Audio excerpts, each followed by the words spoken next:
Hi guys, welcome to the channel. On this segment, I'm going to delve into the villages of England, comparing it with what we have in Africa.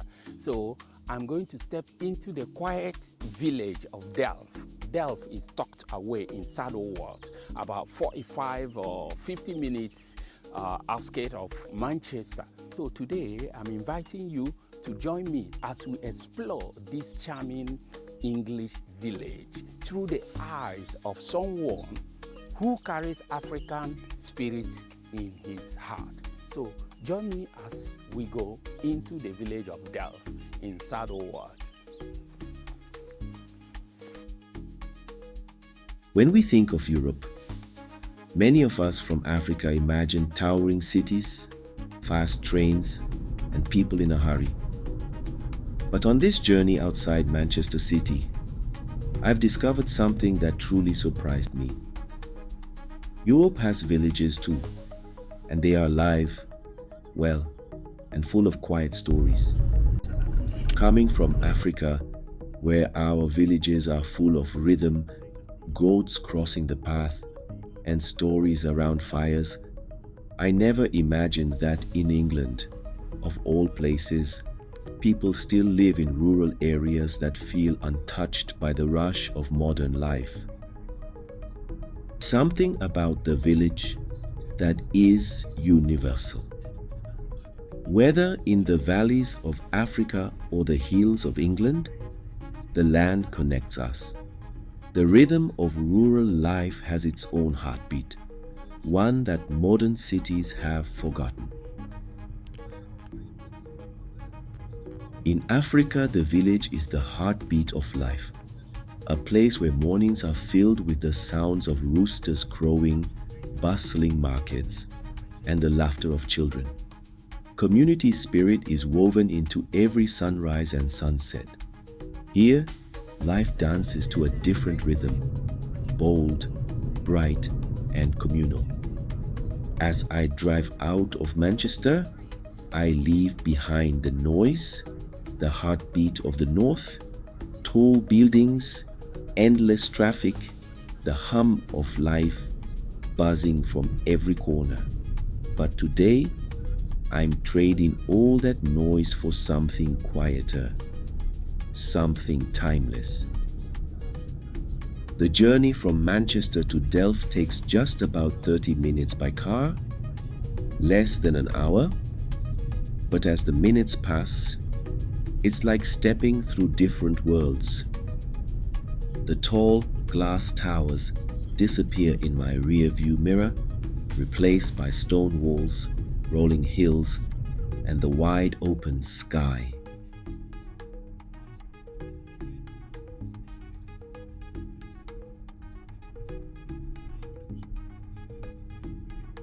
The air feels fresher out here.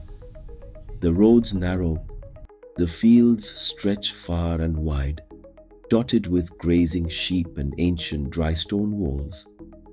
The landscape speaks of history, of patience and endurance.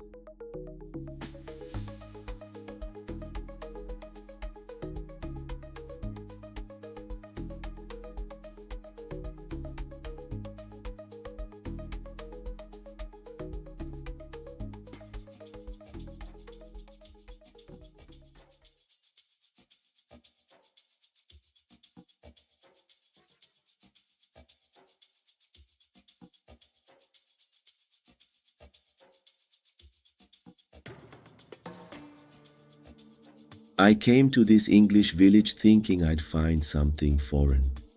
Instead, I found something familiar.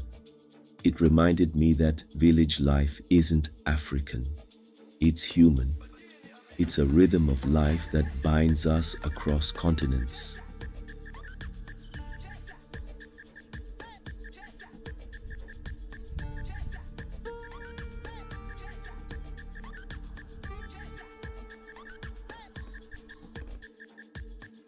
From the dusty paths of my childhood to the cobbled lanes of this English village, I see now home is not just where we come from, but where life still breathes slowly, and people still look up to say hello.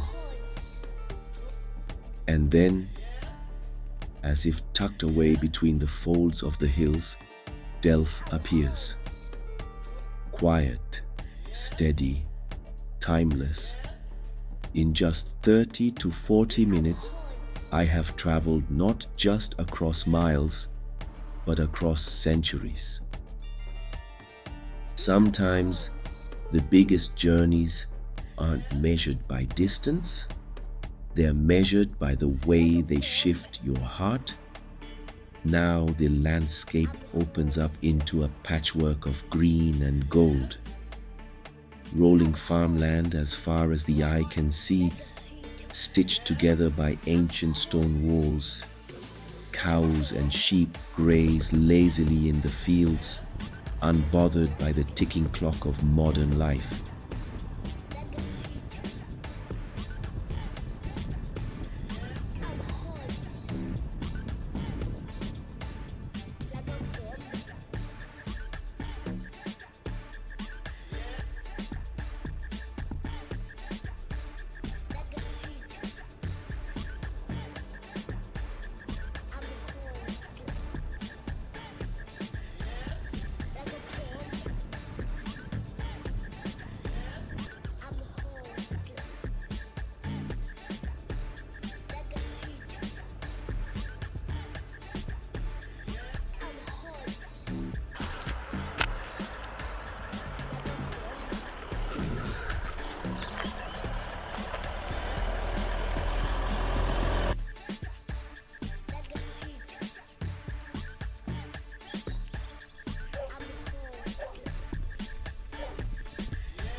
Going to look at the orchard. What do you call this?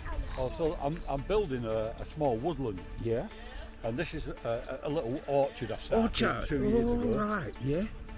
And then what is it actually to be So- used for? So this is to all encourage wildlife, birds. Oh, right. So a lot of these some of these are evergreen.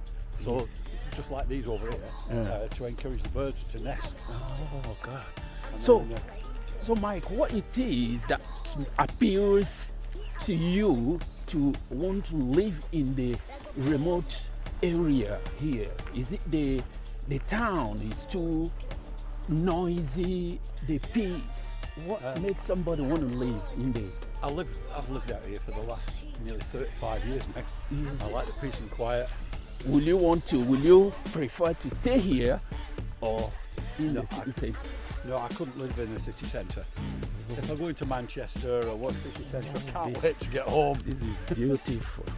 So, So what do you do here? come up here, cup of tea, and sit and enjoy. And the view. enjoy yourself, yeah. Oh my God. Sometimes my son will The get home from view. work and we'll come and sit here with a beer and just enjoy this view. Oh my Absolutely God. gorgeous. Oh my God. Mike is a friend, and I feel honored to be here as an African to see this sort of scenery here in Saddleworth. This place is Saddleworth, isn't it? Saddleworth, yeah. Is it part of Manchester, Greater Manchester, or No, it's part of the West Riding of Yorkshire. Yorkshire? Yeah. All right. That these people that live in this area, what do they normally? Are they seen as farmers or the indigenous owners? Historically, there was a lot of farmers around here, but not many now. There's a lot of people now that have lived in the city centre and various other places and come to live out in the countryside because they like the views, the peace and quiet. It is. And within a matter of minutes, you can be out in the, up on the moor. Yeah. What is the meaning of moor? Moor. I've heard a bit about that. The moor. Yeah. So Is it- if you go up here Uh-huh. and you go, continue up this lane, the lane finishes after about quarter of a mile. Yeah. It turns into a dirt track, and then you can walk on the Pennine Way, which walks from the west coast all the way across to the east coast of the country. and it just goes right across that ridge over there as far as the eye can see. And you can see the path over in the distance over there. Yeah, yeah. That's all part of the Pennine Way. All right. That leads to Yorkshire, Leeds, No, and so it goes from the west coast of England all the way across to the east coast. yeah. So where are we going now, Mike? So we'll walk back. Uh-huh. We'll walk towards the church. Yeah. The church. Our house was originally built in 1767, Really? and the church was built in 1768. And this road here is the old pack horse route to Huddersfield. Yeah. Oh my God. How come that this church has been in existence and then still active? Do people still worship in the church? No, so they don't really. They only have one service a year in there because Yeah. there's no facilities in there. There's no heating. There is no gas. There's Yeah. no toilets. Yeah. There's only enough power to run a couple of lights. So the services are all held down in St Thomas's in Delft. Oh, right. And then they tend to use it for champing, where people can come and pay Yeah. and stay in there. Like you might go out and go and stay in a yurt. Yeah. You can actually go and stay in the church. Oh, right. Yeah, right. This church, is it Catholic, Church of England, or Yeah, Church of England. Church yeah. of England? Yeah. Any famous historical this thing that's happened? There is in the graveyard. Yeah.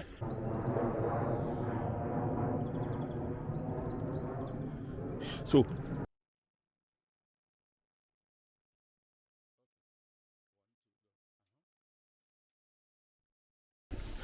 So this is the entrance to the church. Yeah, this is the back entrance actually. The main entrance is round the other side. This is called the Diocese of Manchester. What was the Diocese of Manchester or what? It is, yes. Yeah. The church is now the responsibility of the Diocese of Manchester. Yeah. But All these are recent graves, are they? so this chap, Ivan Hurst, he was a major in the British Army in the Second World War. Oh, right. And at the end of the Second World War, Yeah. he stayed on in Germany, and he is responsible for getting VW back in production. Really? And the Germans offered the British government VW as a business, and they rejected it, and he got it back into production, and we all know what it is today. Oh my God! And But when he passed why away, is he buried here? Why not Because in his he lived home? round here. He lived around Yeah, here. he was born and bred round here. Right. Yeah. Right. And he didn't want any fancy headstones. Yeah. He just wanted That's something not. basic. That's not his headstone. Eh? No, this. Just this. Just that. He just And didn't- his name, Ivan Ivan Hest. Hurst. No, Hest sounds German, isn't it? No, it's quite a popular local name actually. it? Yeah. And he didn't want any fancy headstones. Yeah. But when he passed away, all the executives from VW They came came here. across from Oh. Wolfsburg in Germany for his funeral. Oh, that's, So that's he- fantastic. You know, he's quite a famous chap, really. If you look very in the famous. Daily Telegraph, Yeah. he had a full page obituary in the Times When I'm as well. Yeah. We've been getting a badger on the wall outside the house. Really? But with you, with the vehicles being there for the filming, yeah. it might be frightened of coming. All right. But we do get a lot of deer coming up here. And the trouble is that they eat the trees. Yeah. That's why I've got all the mesh around the trees. Oh my God. Yeah. So tell me, like, how many compare the village of? Have you been to Africa? Have you been to any No. Africa? Oh my God! Compare an African village and here. It is typical the same in terms of relaxation, you know, but there is more of a peaceful environment here than in African village, even though they all tend to look the same in terms of sleepy, you know, but I see the calmness, fresh air, and sort of long people having long life here. Probably one of the biggest similarities between living here and living in Africa is the fact that we don't have any mains water, we don't have any mains gas. We just live on spring water. Really? Yeah. No mains water. How- We don't have any drains. We have a septic tank. How come? Is it because that this place is hilly? The pipes cannot be able to. No, updated all these here. properties up here, Yeah. they're all on spring water. So where you came off the main road, and that little hamlet at the bottom of the lane, Yeah. a mile away, Yeah. that is the last place that there's any mains water. So all these and the people up here are all on spring water. So some people still lives down 3 there. more up there. Is it? Yeah, 3 more houses up there. Spring water. Spring water I know goes through the rock or Yes. fountain. So how do you people So get there? So we have what's called a surface water spring. So it's at the top of our field up there. Yeah. It just runs into a tank. Yeah. And then it feeds the house. So we don't have a header tank in the house like Yeah. a lot of people do. Yeah, yeah. Our tank is up there.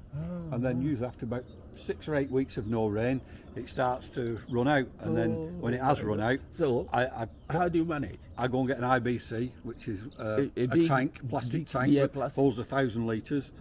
I go my to a God. friend in the village and he fills it up and I come back and drop it in my tank. That's the disadvantage, isn't it? It is, yeah. That's the disadvantage. What about electricity? Everybody here is So we've got electric, but with no mains gas. okay. No gas. No gas at all. So you cook with an electric stove Yeah. and Well, we have bulk gas in that tank. Oh, So right. a truck comes and delivers gas into a tank we have just behind that fence. eh. Oh right. Oh my God. Let's look around in the front. I want us to see more of the village setup. As I wandered through Delft, I couldn't help but notice the village pub, a cornerstone of English life. No village here feels complete without one. Sadly, time wasn't on my side today. I didn't get the chance to step inside, to sit down for a pint, and experience the heartbeat of village life firsthand. Here. Yeah. So this was a pub from 1767 up to 5 years ago. 1767. Yeah, so Really? you can see the date on the front. Yeah. I saw the date. Yeah. So, Oh my God. Oak. yes. Oh. So that was what it was called. Yes. Oh my God. One thing you quickly notice here in England, especially in the villages, is the quiet ritual of walking the dogs. It's almost sacred, a daily rhythm woven into life itself. I watch as my friend Mike sets off with his dogs, just like so many others here. It's not just exercise, it's a moment of peace, a way to reconnect with the land, the seasons, and the simple pleasures of living. Back home in Africa, life moves differently. Walks are often full of errands, greetings, and spontaneous conversations with neighbors. Here, it's about solitude, a quiet companionship between man, dog, and nature. 2 continents, 2 traditions, but the same universal truth. Sometimes, the simplest routines hold the deepest meaning.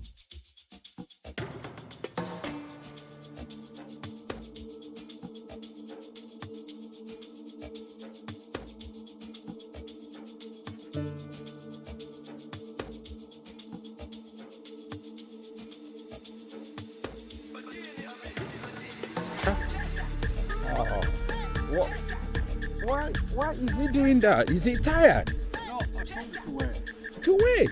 Yeah, Oh my God. And he can understand. absolutely. Oh my God. Come Down. on, Bob.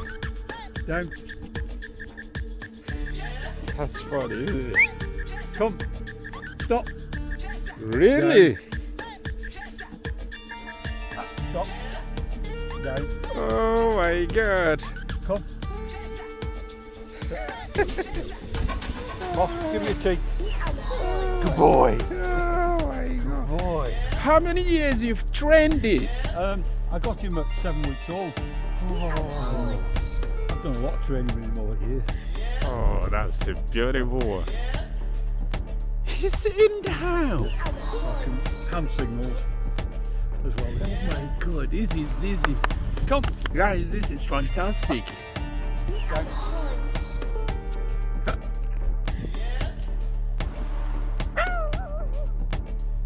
Oh, that's a beautiful dog. Come. Give me a shake. Boy. Oh my God.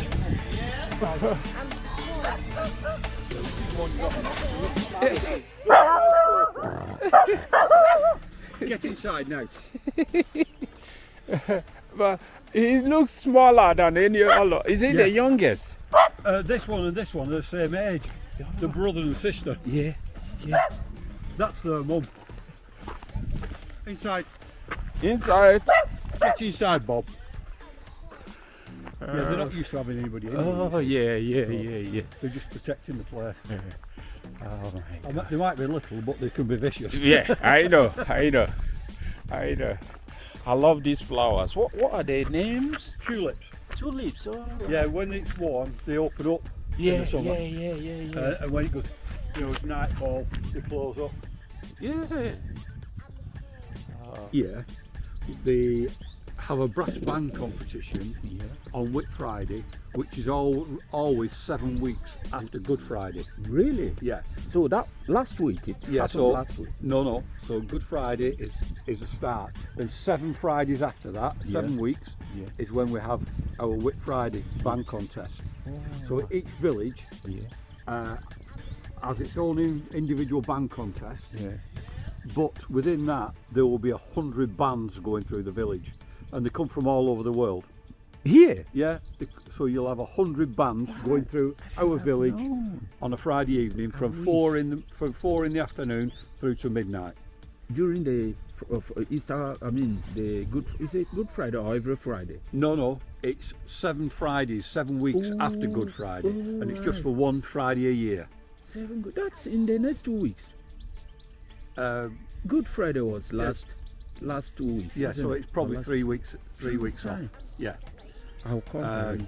And then, so every village has 100 bands going through it, and there'll be children's bands, and then there'll be junior bands, like teenagers. Do YouTubers come around to film it? Have you seen any? I don't know. I've never tried looking. Actually, they probably do. You might do. I will definitely come now. You But told me. they come from all over the world. The bands. That's what people want to see. And the film Brassed Off was filmed in our villages. Yeah. So apart from that, what historical things or stories about this little village that you might tell us? You've been living here for the past how many years? 35 years. 35. Yeah. So within these 35 years, is there anything like very spectacular apart from the brass? Because do you entertain film companies coming to use the landscape? We've now had 10 film companies filming in this church. Really? Yeah, 10 films. Oh my God. And we've had like Steve Coogan, Jenny Agutter, and Pauline Quirk, and Liam Neeson. Yeah, we've had all sorts of people up here. Come on, film. That's a very good pleasure. As you can see, it's just a lovely place to live. Very. Thank you so much, Mike. It's a pleasure. I've got the history, a bit of what this Saddleworth village of Delft. This is Delft. Yeah. And then along the road down there is another village. Yeah. It's like this is Delft. You've got Delft, Denshaw. Denshaw's that way. Yeah. And then over that hill you've got Diggle. And then you've got Dobcross, Upper Mill, Greenfield. Oh my God. Oh, sorry. And they're all a short distance between each village. Each village very short. I was wondering. Yeah. Thank you so much, Mike. That's all right. It's a pleasure. Right, I'll go and make you a coffee. Yes, please. Thank you. Come on, Mossy. Good boy. Come on, Lucy. Come on, inside, Lucy. During the summer. So, lovely dogs. Oh, Mr. Mike, thanks for hosting my friends to see what it is to live here in the. I'll check out your channel. Yeah, you see it and then you will love it. Yeah. And then you can show some friends to patronize our channel. Yeah, Thanks for hosting us. Grow your channel. Yeah.